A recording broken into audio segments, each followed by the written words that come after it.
Been in this particular cinematic universe for a while.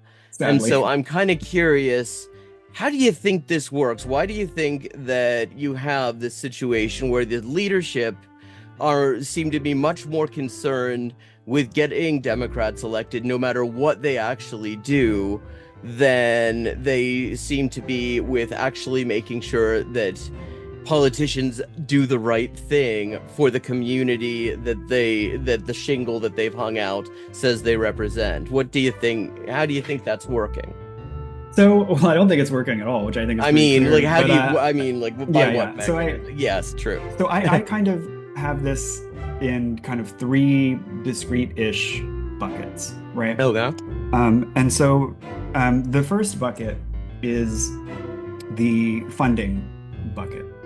So where the funding for the organization's work comes from and how much of it there is. You've been in this particular cinematic universe for a while. And Sadly. so I'm kind of curious, how do you think this works? Why do you think that you have this situation where the leadership are seem to be much more concerned with getting Democrats elected no matter what they actually do than they seem to be with actually making sure that politicians do the right thing for the community that the shingle that they've hung out says they represent? What do you think? How do you think that's working? And then they kind of felt that if they dared to criticize Dems, if they dared to admit that Joe Biden sucked on trans rights, or Kamala Harris sucked on trans rights, that they would be hurting Democratic turnout and helping Trump win, just like all the stupid arguments you saw on Twitter for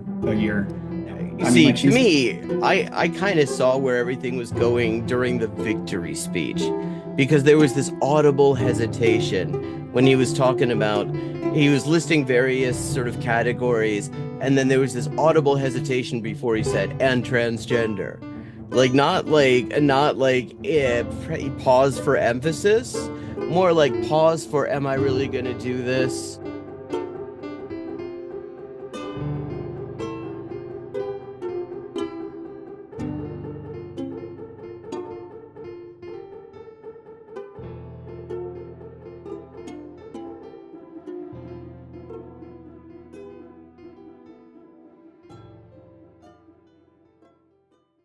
um, and so persistently throughout the term, that's how the Nationals, in my view, approached what was happening, by putting very, very positive spins on everything that Democrats did and refusing to be straight with community and to organize community to hold them accountable.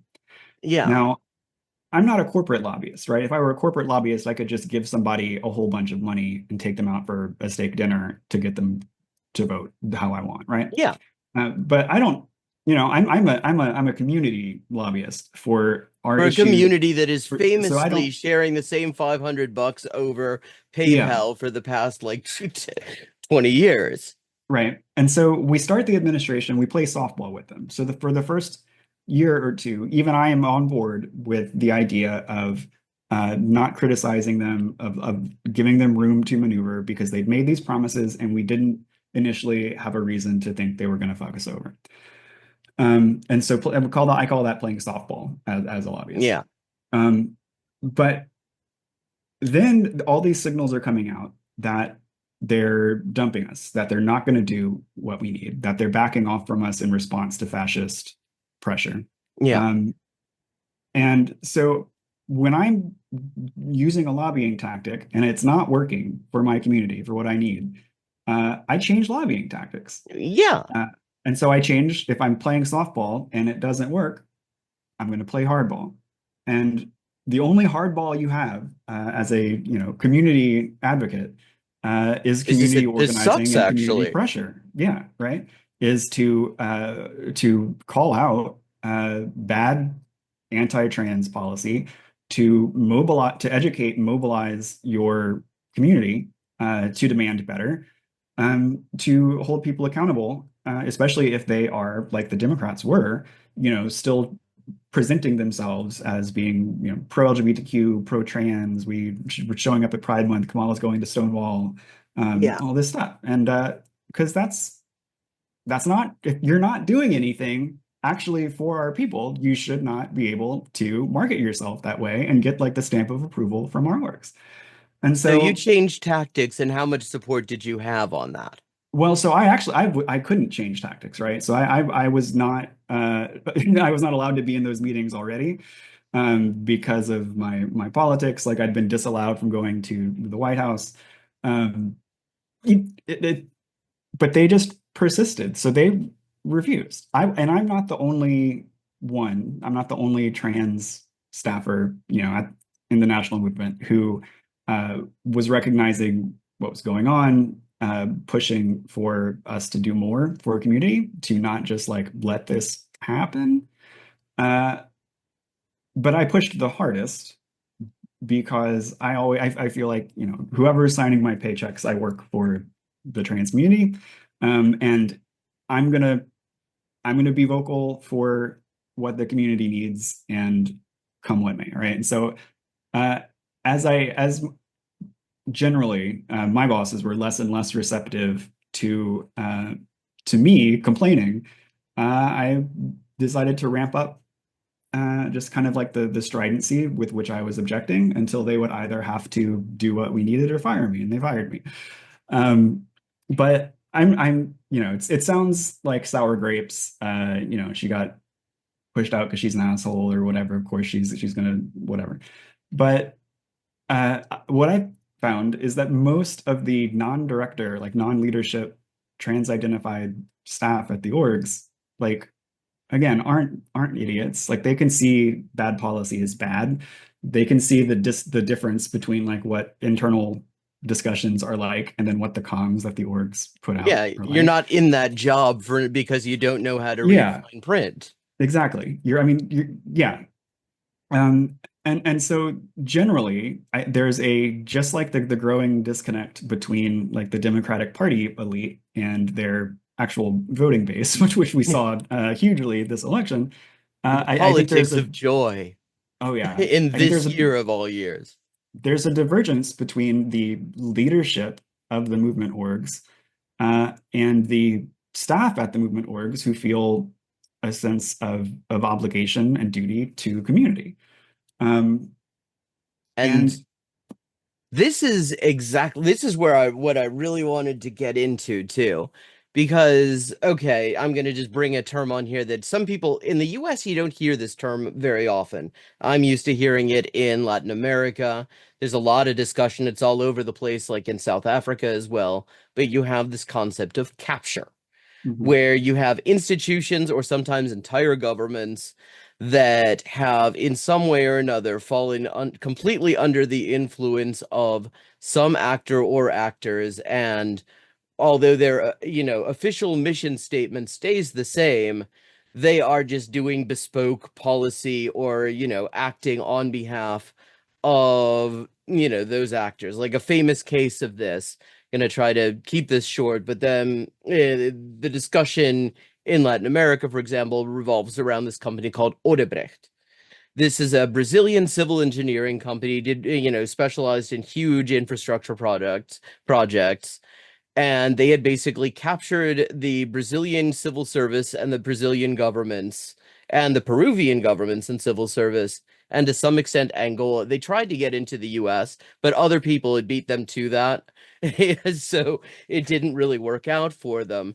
But they had all these different mechanisms by which they did this. There's a Netflix series related to this, the Brazilian end of it, called O Mecanismo, the mechanism, which definitely worth checking out.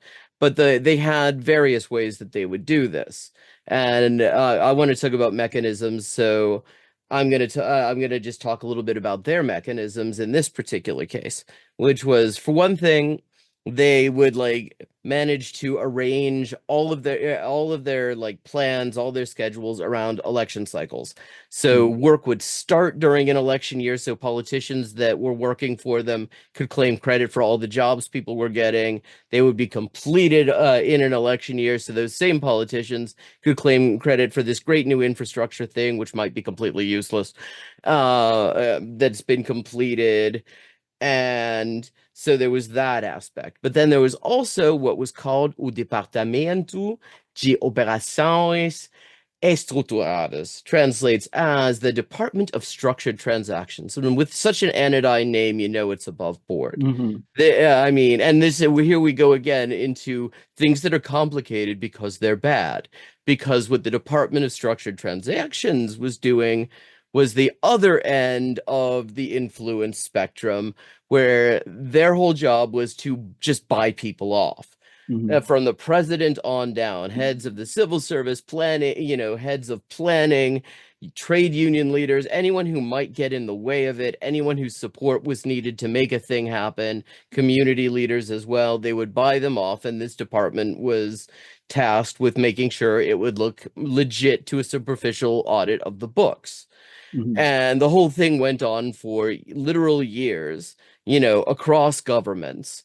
And it eventually fell apart with what was called the car wash scandal, Lava Jato, which is what the Netflix series is about. So when I'm talking about capture, that's what we're talking about. And it seems to me that this model makes a lot of sense when you talk about a lot of these community advocacy orgs, not just LGBT, but I mean, you look at like dealing with just civil rights more generally, like a lot of like what used to be major like black civil rights advocacy orgs are very deep into this as well. Other community orgs, immigration rights orgs, some of the leading ones, although less so there.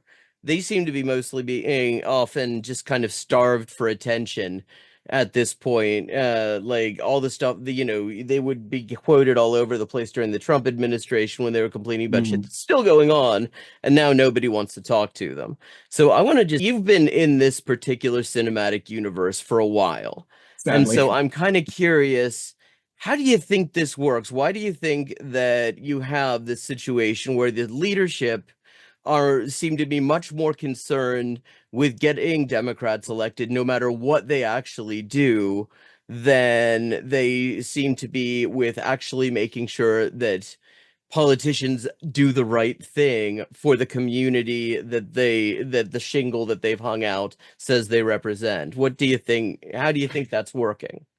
So, well, I don't think it's working at all, which I think is I pretty mean, like, clear. how But do you, I mean, like, by yeah, what yeah. mechanism? Yes, true. So I kind of have this in kind of three discrete-ish buckets, right? Okay. And so the first bucket is the funding bucket. So where the funding for the organization's work comes from and how much of it there is. Um, we know where trans activism and advocacy started, right? It was Marsha P. and Silver Rivera starting Star in New York City, Yeah. um, uh, having to storm the stage to speak at what became Pride because the respectability politics gays were worried about that they would make them look bad. Hmm. But that activism was scrappy, principled, leftist, and based around direct action, mutual aid, and community care and solidarity, right? Um, and that's where we come from. But if you look at where we are now, and I don't want to paint the wrong picture here, right? Like the last time I looked, the A4TE, which is the combined organization of former National Center for Transgender Equality and TILDEF, is the largest trans advocacy org, and I believe their budget is like 8 million a year or something. So in the Sounds like a lot, it except sounds that like a it's lot. basically nothing in this universe. Right. And in this universe, the like the ADF's budget is like 100 something million a year. I believe Heritage is something like that as well. Yeah. So like it compared to the forces we're up against, the largest trans org having 8 million. And then if I remember right, HRC, Human Rights Campaign, which is the largest general LGBTQ national advocacy organization is something. It's either in the 20s, 30s, or 40s. Again, so like a lot of money, but in terms of who we're up against, it is not that much money. We are Yeah. not ourselves a large, well-moneyed interest group. Yeah. But the uh, the funders that do provide the money for this group are overwhelmingly like progressive democratic foundations, large donors like Mackenzie Scott, whatever, right? And so Yeah. they their tastes and preferences of these wealthy foundations, wealthy donors wind up uh, influencing both overtly and kind of under the surface how an organization is willing to move, I think. There's a really good, well, I mean, the presentation wasn't great, but the divisions it highlighted were really instructive.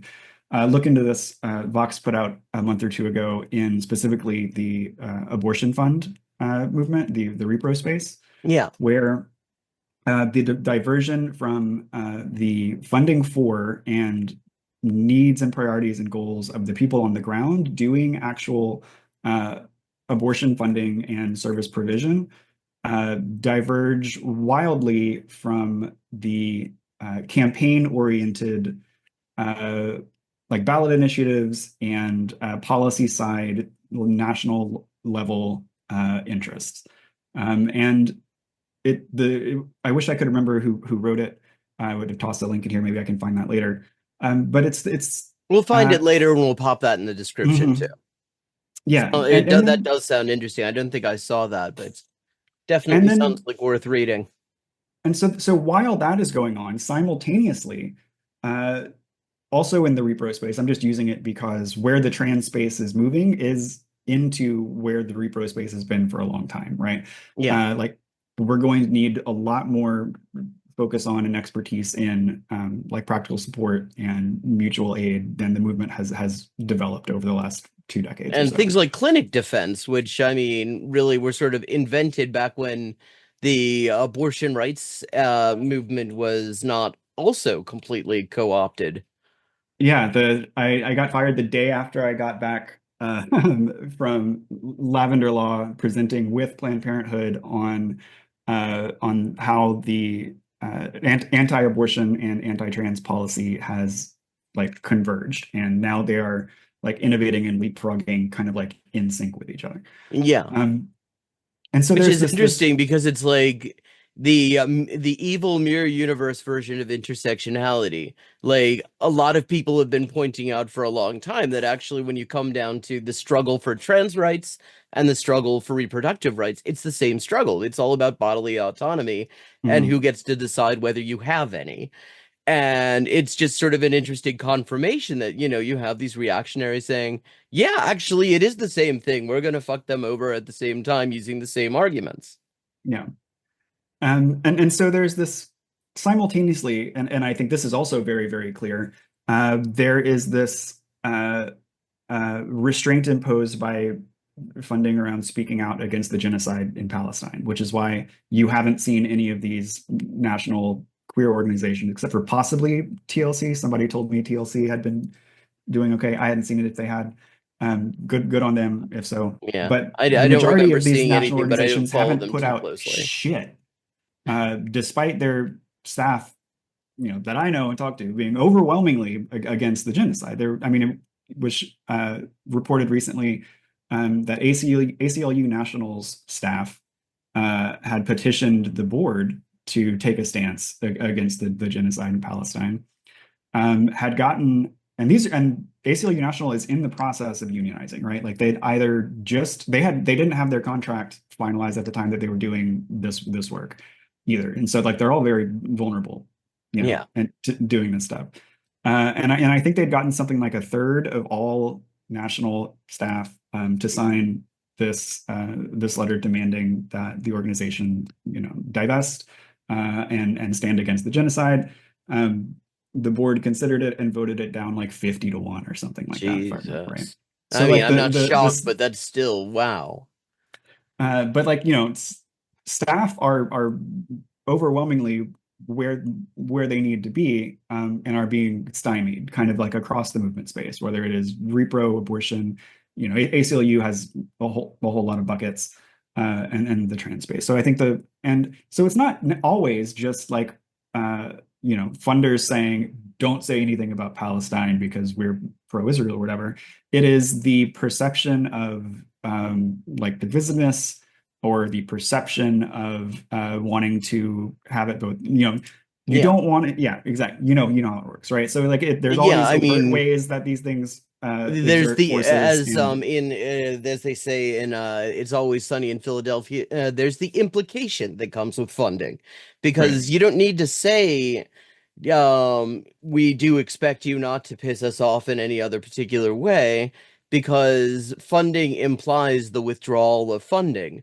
Hmm. If you've Yeah, got money from the Gill Foundation and you know what the Gill Foundation's about, that name comes to mind because I was again looking at old like trans advocate posts on some of the yeah. disasters past.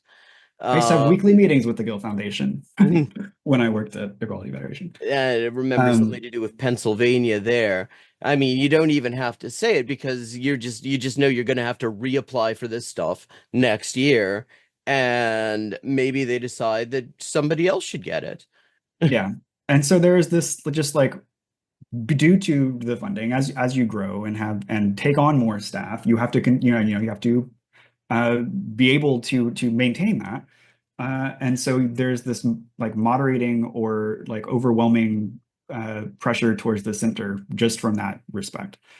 Now the other, I said I had three buckets that I kind of attribute this to, and so Yes, the second bucket is proximity to power. Um, so it has access. just, yeah, exactly. So it has just shaken out, over the last 2 decades, whatever, that the Democratic Party has been, the party that is more receptive to advancing LGBT rights, and to sponsoring bills, and defending LGBTQ people. It's just how it happened. Now, that means that uh, when they get into power, like they did when Biden assumed the presidency, that the people that you have been working with on policy stuff, um, then you may have been going to drinks with in DC or whatever. I mean, I'm not going to pretend when the Obama folks came here to talk about Affordable Care Act regulations in like 2016, 2017 in New Orleans, I forget what year it was. I took them out to the quarter afterwards.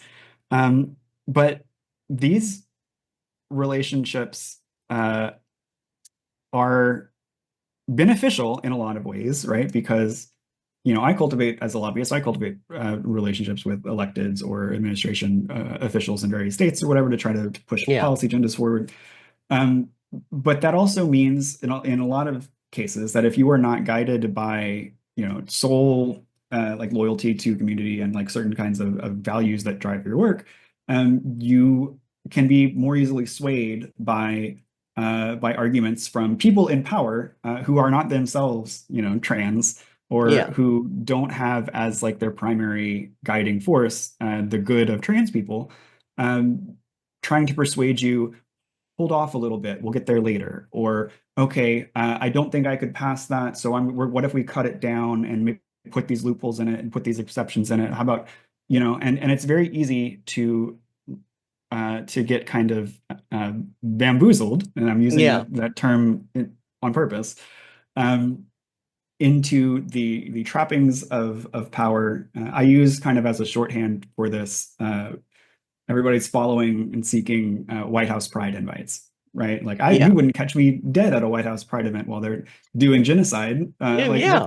the hell? But all of our people are showing up there because it feels cool to get invited to the White House, to go get to talk to all these people and take pictures with Mayo Pete and all this stuff. Cool, good. Yeah, Um, yeah. And of course, when you're in that sort of space, it's really easy for somebody, to get the mhm, idea, to get sort of convinced that this is how stuff gets done. Not pissing these people off, Hmm. having a nice working relationship with them, and forgetting that, of course, they have an objective when they're dealing with you too, which is Right. to keep pressure off themselves so that Yes. they can do what they actually would like to do. Yeah. And I mean, so it's very easy for somebody. Yeah, I mean, I think this happens in journalism as well, because I mean, journalism is in the US, like mainstream journalism is totally access driven. And the Hmm. whole idea is you don't piss these people off, you don't embarrass them because you want them coming back so you can get your exclusive where they tell you shit that they would put in a press release anyway. But they Yeah. don't want to because it sounds cooler if it's an exclusive. Yeah. And so like as kind of trans activism became more professionalized, like became more like high level policy work and negotiations and stuff, it's shifted from kind of community or parts of it uh, have shifted from community organizing, community credibility to playing games in DC, like doing Yeah. lobbyist bullshit. Uh, and there there is a benefit to doing the DC lobbyist bullshit. I'm a lobbyist. I'm not going to pretend that, Yeah. that isn't beneficial sometimes. But if it's not beneficial, like I think we've seen it has not been for trans people these last few years, then you're just doing it for yourself. You're not doing it for community, but it's not producing anything for community. Yeah, Um, and of course, when you look at like the lobbyists that the lobbying organizations that really get shit done, the ones that have a lot of money behind them, the arms lobby, oil and gas, those people will play golf with the mhm, senator, but if that senator starts fobbing them off and saying, actually maybe climate change is a thing we should be doing something about, they have absolutely no compunction about kicking their ass a few times yeah, or at the very least threatening it in it because I mean, there's a different power dynamic because that's somebody who can make or break a campaign by either funding your shit or funding the other guy's shit, or yeah, plus they know where a lot of bodies are buried because they've been buying you off for a long time. yeah. And so I think that trans organizations, LGBTQ organizations, should be like 100% loyal to community, Yeah, always, I and mean, represent obviously. community accurately, right? Um, but what we've seen over the last few years, at least in my opinion, is when the interests of the Democratic Party diverge from the needs of community, there's been a tendency to follow the Democratic Party rather than to fight for community. That's like my thesis basically. Now, the third bucket is a little more specific to kind of like where we're at in the timeline of just where we're at. And Yeah, so, which is, and it's tied up with the other two, but I think that for the most part, the people who have power in the movement are not as far gone as like we've made it sound these last few minutes talking about this, right? okay.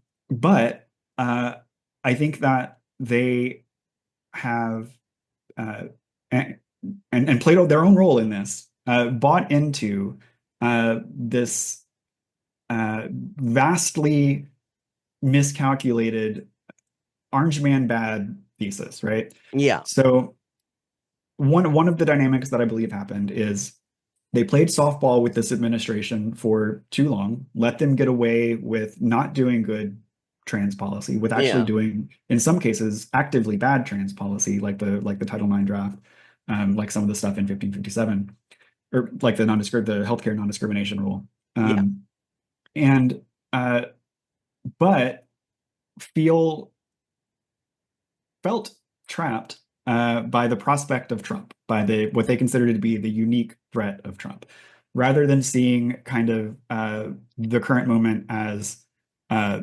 the result of a longer kind of descent towards fascism in this country.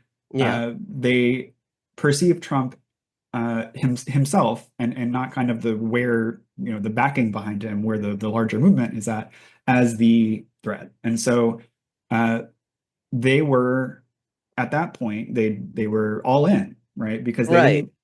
they played softball too long, and then they kind of felt that if they dared to criticize Dems, if they dared to admit that Joe Biden sucked on trans rights, or Kamala Harris sucked on trans rights, um, that they would be hurting Democratic turnout and helping Trump win, just like all the stupid arguments you saw on Twitter for a year, Yeah. and kind of locked themselves in to the unproductive and dangerous path that they were on. And so that's kind of the third bucket that is less general and more specific to kind of this moment. And I think, Democrats fostered that because it benefited them, right? You saw it all over social media, and if you are working at kind of the highest levels with White House meetings and stuff, what do you and then they're like, okay, yeah, we're not going to do this for you, but it's because we're trying to win. We have to stop Trump. And you're already kind of bought into that stuff. You're like, well, Which that's is as good wild an whatever, sure. because, I mean, if you're trying to win, the way you would do that is actually to appeal to the people whose support you're going to need in order to do that, rather than, If only they'd paid you and me to be Kamala surrogates yeah. instead of I those people. mean, at a certain point, it's pretty clear that, I mean, this is the producers. Whether they win or not isn't so, as long as they, the way I always put it is they're much more worried about losing donors than losing elections. Hmm. Like our Yeah. job isn't to get Democrats elected. Our job's to represent trans people, in my opinion. But Yeah. And yet the organizations seem to, I mean, like their leadership anyway, seem to be a little bit confused about that, which I always just find interesting. I tried to like dig into the history a little bit, but it's actually kind of hard on some of these just because like for example, I mean NCTE doesn't really exist, so you have to go to archive anymore. So I mean they're A4TE. So you have to go to archive.org, and actually mhm. their website didn't update a whole lot. Like, so there wasn't a whole lot of stuff on there. So I had to resort to all sorts of things to, because I was curious to Mhm. see whether this was something that was kind of a problem from the start, or whether this had been a progressive shift. Well, And uh, so it's so there have always been with NCTE, there have always been uh, problems in terms of just various problems. I mean, you can see so they imploded in 2019. They went down from I think a peak of 26 staff to I think at one point they had two. It was just during the Mara. unionization fight, wasn't that? Yes. And then it wasn't just about unionization. It was also about racism at the org and the way that they treated people of color.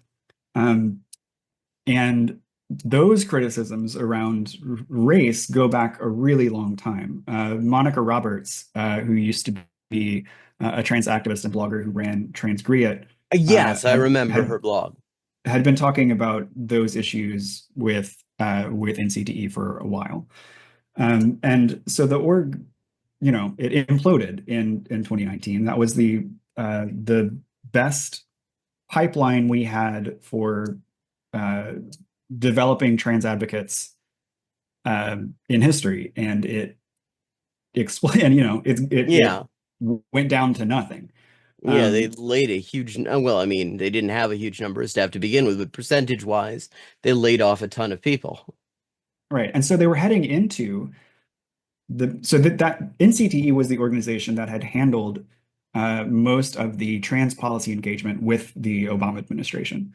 Um, and then also so when I was at TLC, we I created and we did the Protect Trans Health campaign together, which was the first ever joint project between Transgender Law Center and National Center for Transgender Equality around Trump's rollback of Obama's non-discrimination protections in healthcare. And that was a whole campaign that we had laid out to mobilize folks against the federal level attack, and then bolster state specific uh, advocacy efforts according to kind of like the situationing of each state. They imploded. I left TLC, and like the kind of bulk of that campaign never happened. And so we came into the Biden administration with a remarkably weakened and building back up state of NCTE, and then ultimately became A4TE, which meant that a lot of those high-level conversations with the Biden administration around trans issues were not being conducted by or led by trans people, because in that vacuum, the other organizations that are LGBTQ broadly step in to fill the void. In many cases, they're already more powerful and have more seats at the table than trans-specific organizations do, just because they have more money, they've been around Yeah. longer. It's easy. They have that.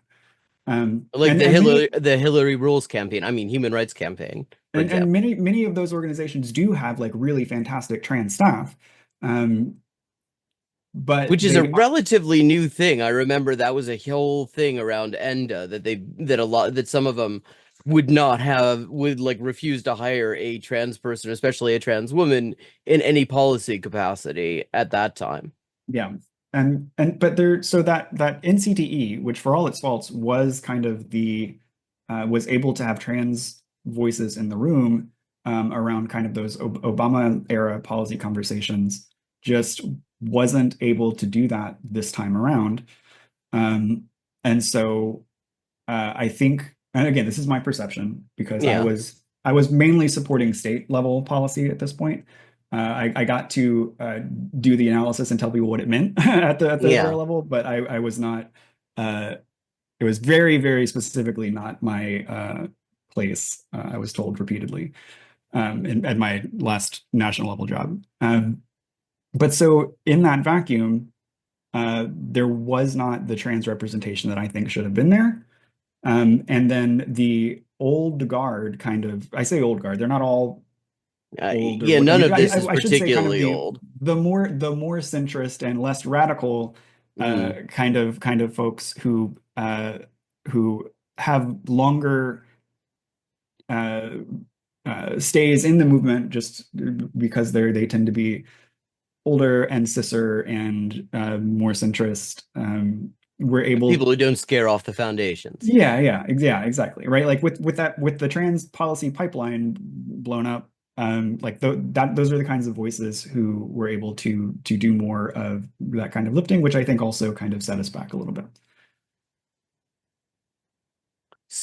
I forget Okay. why I launched into that, but Oh, well, we were sort of rounding off the third bucket. And yeah. then you had reminded me I'd meant to bring this up and I'd almost forgotten. There was that wonderful New York Times piece quoting was it Rodrigo Lehtinen and was Mara Kiesling in there too? Yes. So that Yes, piece, so yes. the piece And we're yeah, the piece we're talking about was published in, wait, I have it up over here, published in the New York Times uh, on November 26th. The title is Transgender Activists Question the Movement's Confrontational Approach.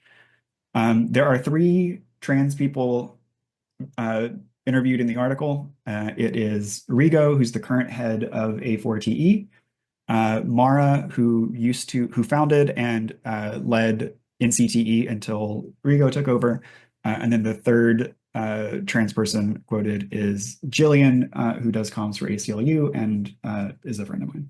yeah. And Rigo is the son of one of the most hardline right-wing members of Congress in Florida. Oh, I didn't even know that. Or what's her name? Ross Lehtinen. The I mean, I believe you. I Oh had no, never made that connection. now I'm just want to make sure that he's not the nephew or something like that. I looked that up because the name is like I'm sensitized to Finnish names because Finnish is a language that I've spent a long time studying. So I'd looked that up and now I want to make sure that I got that right. Uh, This article, uh, I can't even explain to you how I felt reading it. I can imagine. Like I Yes, he is her son of Ileana Roslehtinen. like Rigo and I obviously have our differences in terms of strategy, I would preferences. imagine. Um, but I still would not have thought uh, that he would be saying stuff like this in the New York Times. Yeah. Like that was really hard for me to read. And then just it's especially uh, uh, perverse, I think, for them to say, uh, the headline again, transgender activists question the movement's confrontational approach. As Well, yeah, as if it was more than three people who happen well, to be well, some. Jillian doesn't endorse the same things that Rigo and Mara are saying in there. Yeah. Like Jillian offers some pushback to it, which I appreciate and why I like her. But Rigo and Mara are the heads of the movement. They run the org. Yeah. Mara ran it from its the largest trans org from its inception until when Rigo took over, and then Rigo ran it. So like to the extent that the movement is pursuing any kind of strategy, they're the ones who've been setting the strategy, you Yeah. know? Um, and so the things they're critiquing in here haven't been happening. Uh, Yeah. and these are the wildest people to interview here. Yeah, I mean, and what got me is I decided to just, because I was doing some research to prepare for this, and they had issued A4TE had issued a statement about the interview saying they'd been misrepresented. It's like, Oh, I didn't what see did you that. think was going to happen? This is the New York Times. They have never met a trans issue they couldn't misrepresent in a horrible way. That's like sitting down with Jesse Single and being shocked that he Well, it's not lies like about you. I mean the quotes are bad enough from Rigo, Yeah, the right? Like I quotes don't you don't they don't absolutely, have to especially like contextualize the them to make idea them of worse. J.K. Rowling as a fucking potential ally. Like, to where? Yeah. And like I mean, you can tell the article is a hit piece just from the mention of J.K. Rowling, and then Yeah. later on they mention Moulton, the Democrat from where was he from? Uh, I don't remember, but his own everybody from his own city spoke out against him after he did this. But so the way that they describe Seth Moulton in this article um, is he's from Massachusetts. So they describe him as a Democrat who ignited fury and protests at his office after he expressed concern that transgender athletes could have an unfair advantage or hurt other athletes. That's not what he did.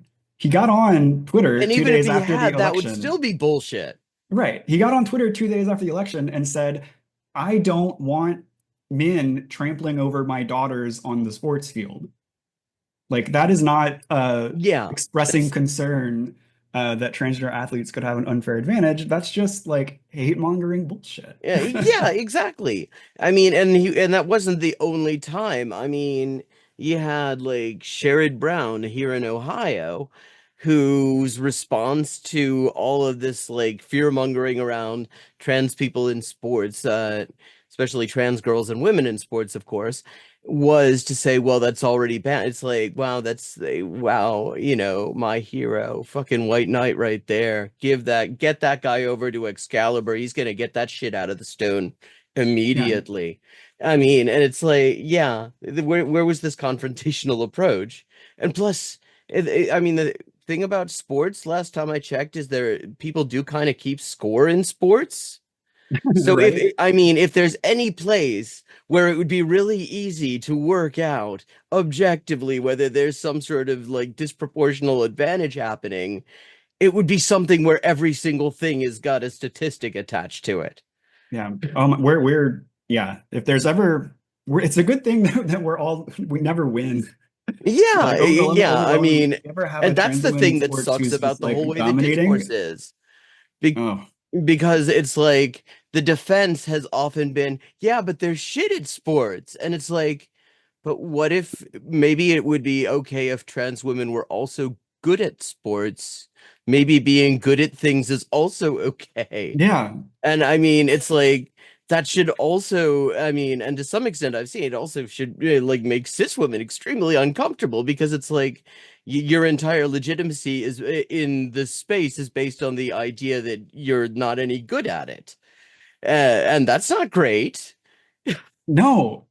So like just going through this article, it's just quote after quote and like it's wild, right? Yeah. And it feels like to me because it if you aren't immersed in like the trans movement, if you're just like some random cis person who picks up their New York Times and reads this might seem like it makes sense to you or it might seem real to you. Yeah. But I think what this is basically is the people who lead, who have all of the power in the movement, using the New York Times to tell their staff to shut the fuck up.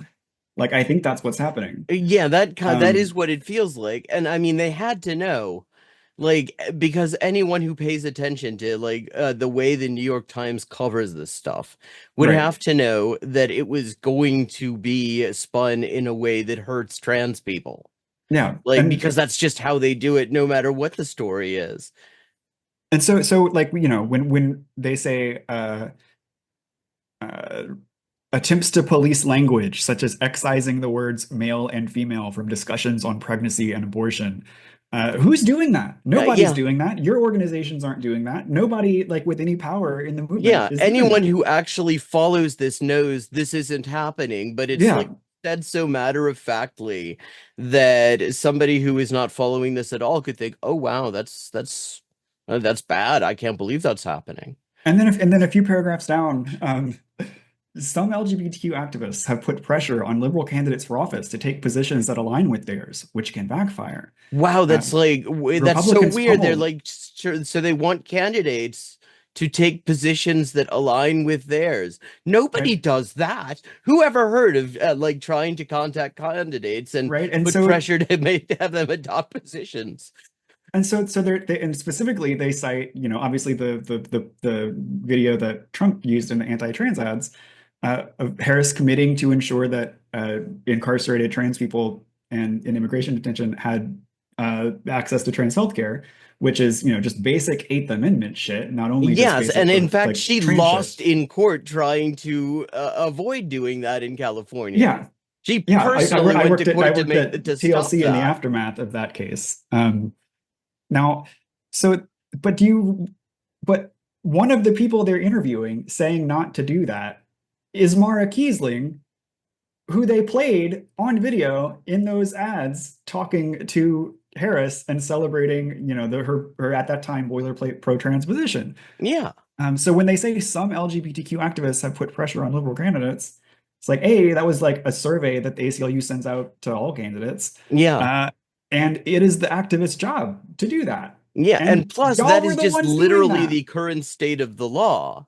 Right. I mean, I have to say it wasn't great when when Harris's response on that thing was like, What "Oh, well, that's response? just what the law says." I mean, that's like literally Yeah. every Republican nominee to the Supreme Court has said that in the past 30 years when somebody says, "Well, what do you do about Roe v. Wade?" Well, Roe v. Wade is the law of the land. And they nobody follows spent up and says, "Will it still be if you get a majority on the court?" they spent over $250 million running those ads, and the only response we got the entire campaign was that one sentence, "I'll follow the law," or whatever. That's Yeah, insane. which is shit. Yeah. And Especially with this right-wing Supreme Court, like who knows what the law will be? Although we do know that she has some ideas about what the law ought to be, and they're not great. and just like this whole idea that the movement has been too radical, has been making unnecessary demands or radical demands. It's just false. They Yeah, lead the orgs. They know exactly what yeah. we've I been mean, the doing the last demands few have years, been don't and it's been completely crazy dog criminalize shit trans people's regulations, lives. right? It's been Harris running an entire campaign refusing to comment on the anti-trans attacks, right? Yeah, Like we're like the movement, anybody with power in the movement has been playing ball as the yeah. And Democrats there wasn't spy even a against trans us. person on the stage at the convention Well, because it would they have were been too busy McBride. having every white supremacist anti-immigrant sheriff up there that they could get. It would have been McBride anyway. So no Yes. loss there, but Yes, I mean, I would really love to know. I mean, I have a feeling when because she's been the one who's been walking point on this like bathroom ban at the house as the one trans person who actually has a private bathroom and has a real work around there. Yeah. And I mean, I have a feeling that that isn't an accident and that perhaps she did not necessarily volunteer to be the one who was getting out in front of that and saying, yeah, that's cool. It's a distraction. It's Yes, just she basic did. civil rights. I mean, she used to work for, like, she's been an activist at I forget what it's called, Delaware Equality Delaware, whatever. She worked for Yeah. HRC. Like, she has to have people like me around her or on her staff telling her that this was going to happen. Like, she's been in the movement long enough. She was like, Yeah. when HB2 happened in North Carolina in 2016, she proudly went into the women's room and posted that selfie. Yeah, Um, exactly. like, so the idea that she was taken by surprise by this and had not like planned all of this out, or had planned to do this like dumb capitulation. No, no. She knows exactly what she's doing. She's seeking to worm her way into the Democratic Party power structure, Yeah. and that sucks. That sucks. But that's been her MO for a while Yeah. now. I So mean, you don't get Biden writing a forward, writing to your autobiography for nothing. no, I mean, no. you I mean, see, like, to she's me, I kind of saw where everything was going during the victory speech because there was this audible hesitation when he was talking about, he was listing various sort of categories, and then there was this audible hesitation before he said, and transgender. Like, not like pause for emphasis, more like pause for, am I really gonna do this? Do I fucking have to? You're talking about Biden's like victory speech from 2020 or whatever. Yeah, yeah. I mean, I watched that. I watched it, I didn't seek it out. I don't seek that man out, No, those but things I are saw inflicted it, and on it's us. We like, don't. yeah. I mean, I hadn't expected anything of him to begin with because he has a fairly long, like, archaeological track record at this point. I mean, yeah, half a fucking century. But I when I heard Yeah, that, it's like, yeah, this is going to be uphill getting them to do anything decent, yeah. even And on that. so, like, I just don't understand, because they know that the stuff they're saying in this piece isn't real, Yeah, right? Like, they know that. yeah, They know that if they want to see, reasoned and grounded, and like amicable engagement with opponents, they can just pull up any committee hearing from any state in the country and watch how advocates are actually engaging, right? yeah. I Like, mean, this at the stuff isn't state level, happening. I mean, there's been like some absolutely brilliant interventions in those hearings, just beautifully done Yeah. that make clear what the stakes are. And they're involved And in it. They support these groups. They help them with talking points, like, they know this stuff, but they're capitulating. They're agreeing with the people making this stuff up as if it's a yeah, thing, and it's not. You lead the orgs, you know exactly how much like water we've been carrying for Democrats. Nobody called like, none of the orgs called Joe Biden a transphobe when his regs sucked. Like, nobody yeah, called out Democrats on the Senate Armed Services Committee, either when they voted for the NDAA after it got the anti-trans rider accepted, or now that the conference committee has produced the final version of the NDAA that includes the anti-trans rider. Nobody is condemning, like, none of our orgs, yeah. Or none of when our Ossoff like, vetoed that judicial nominee because she would put a trans woman in a trans prison. I mean, in a women's prison, yeah, yeah, which is just like basic fucking humanity. If you spend 5 minutes listening, yeah, if you've spent like 5 minutes listening to a trans woman who has been put in a men's prison, you know that this is a fucking life or death thing and yeah, just basic. But this is an excellent segue into what I thought we might round this out with, let's which do it. is um this is from HRC. I thought it was Lambda Legal, but it was HRC. No, Lambda's President a little Biden's better than HRC. yeah, actually I was noticing that they were actually somewhat critical at times. Yeah, President Biden's pro LGBTQ plus timeline. And I'm just mhm. going to read this intro because it just has such KCTV feeling to it. President Biden committed to being a champion for LGBTQ plus people every day in the White House, and he's off to a historic start. From protecting people from discrimination, to addressing the epidemic of violence against trans people, to ensuring no comma, a safe future for LGBTQ plus youth, there's so much good we can do together. Can, not will. We're tracking every action taken by this White House to defend our communities and expand our rights. Now I'm going to go, this is in reverse chronological order. So Mhm. I'm going to start at the bottom. So, and I'm All going to right, I'll just join you down there. read the heading and you can fill us, and then you can fill in the gaps. So here we go. January 20th, Mhm. 2021. Executive order implementing the Bostock decision. I don't even If remember only, this because, like, right?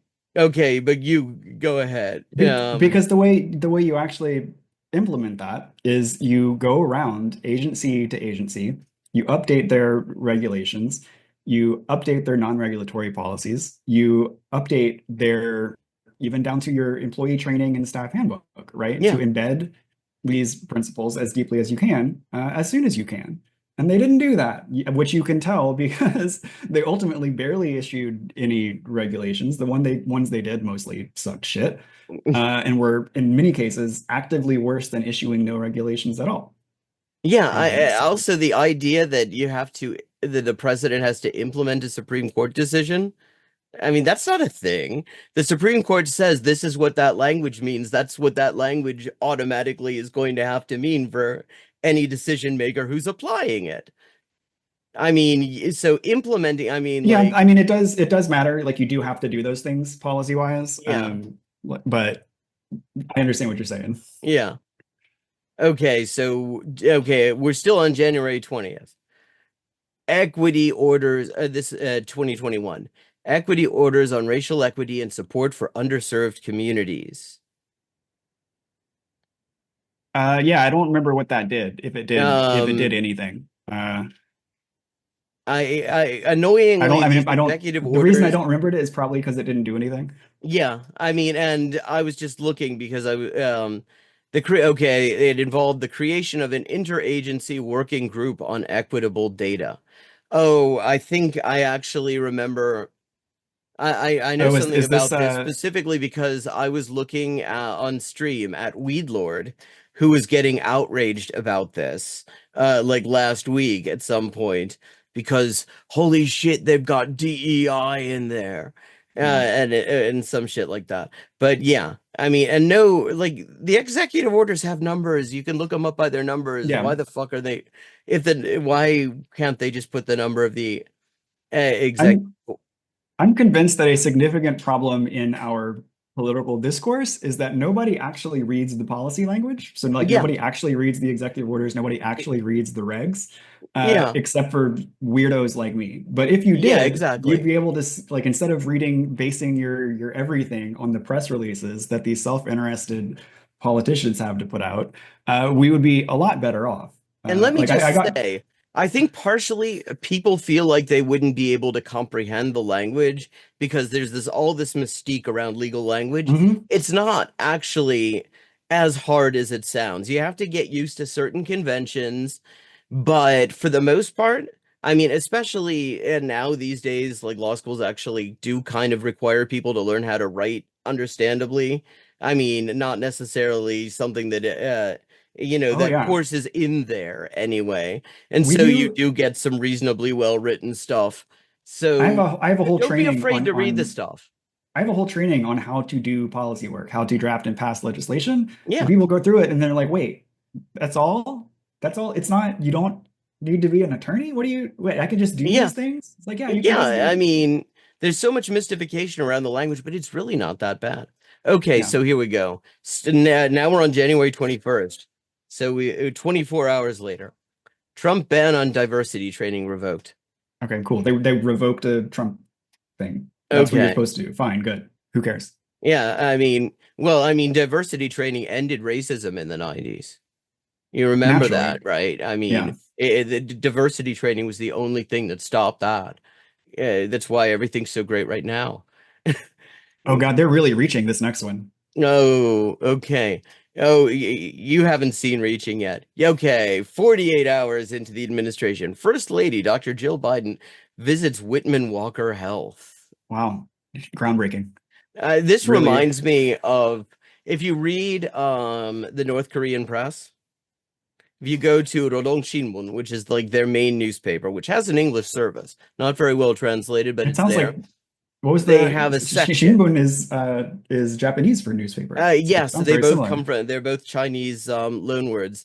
They're the same Chinese words, they're just pronounced differently, which is Cool. part of how if you speak Japanese, it's actually easy to develop a Korean vocabulary because they share so much overlap there. It only I've took two actually and a on half my years other in channel, which is college. all I about gave up language at stuff, I gave up when done they tried to make me learn things more than about like this. three But dozen kanji. okay, there's a section called the revolutionary activities of General Secretary Kim Jong-un. And it is all, oh shit, he went and visited a health clinic in Wonsan.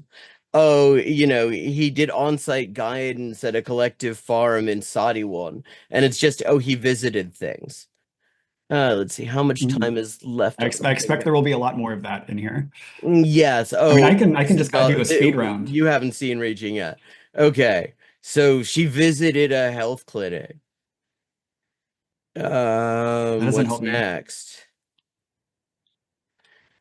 Reversed another Trump thing. Fine. Yes, Department of Didn't Justice like reversal of doesn't say Trump he era did a memorandum positive designed thing. to He limit reversed. postdoc implementation and to refute application to other areas of the law. Okay, Next is January repeal the trans 25th, ban. I don't repeal of the care ban about. on trans military service. I don't think any trans person should be in the military. Yeah, I I mean, don't, you know, honestly, as I the said ban when is that not ban was is first bad policy, enacted, I but was like, I don't care. if maybe just don't be on the wrong side if that's what you want to do. I mean, start your own fucking paramilitary. We could use it. Global gag rule rescinded. We're still in January 2021. Yeah, Okay. that's abortion. That's good. Yes. Rescind it. Yeah, I mean, and one of the things that strikes me here is it's all administrative. Like, I mean, of course, like we're talking about the presidency, it's going to be largely administrative, but when it comes to everything that has been done in this area in like the past 15 years, it's never legislation. Well, it can't It's be. never I wouldn't. anything that requires a majority in both houses of Congress to get rid of. It's always rulemaking. It's always an EO. Well, it's not though, right? Like, because there's a difference between like effective administrative policy and ineffective administrative policy, right? Yes. And most of this is ineffective administrative policy, just like Yeah, but I mean, it's creating a not group to even. study I a mean, it's thing. just like something that can be reversed with a stroke of the pen in 4 years. February 2nd, Mayo Pete confirmed as transport secretary. Wow. You remember where you Been were a when lot. that was announced? It was a huge step forward for trans rights. Yeah, I mean, especially, I mean, for the rights of former McKinsey, like gay former McKinsey consultants who brag about having been torturers at Bagram concentration camp in Afghanistan. I mean, which is an important demographic. Memorandum on protecting rights of LGBTQ people abroad. I would assume that either didn't do anything or was a precursor to sanctions, It does which not say anything. All it says, I mean, read what it says here. He issued a memorandum aimed at protecting the rights of LGBTQI people worldwide. It comes at a time when same-sex relations are still criminalized in 69 countries, with same-sex conduct punishable by death in 9 of them. So it comes at a time when bad shit's happening, but that doesn't say anything about like not about stopping bad shit happening. I mean, like, okay, here we go. yeah. Here's a big one. Press Secretary Psaki affirms trans rights are human rights. So she affirmed that trans people are Yeah. members of the same Well, species. They won't even do that anymore. So we've come a long way, baby. Yeah.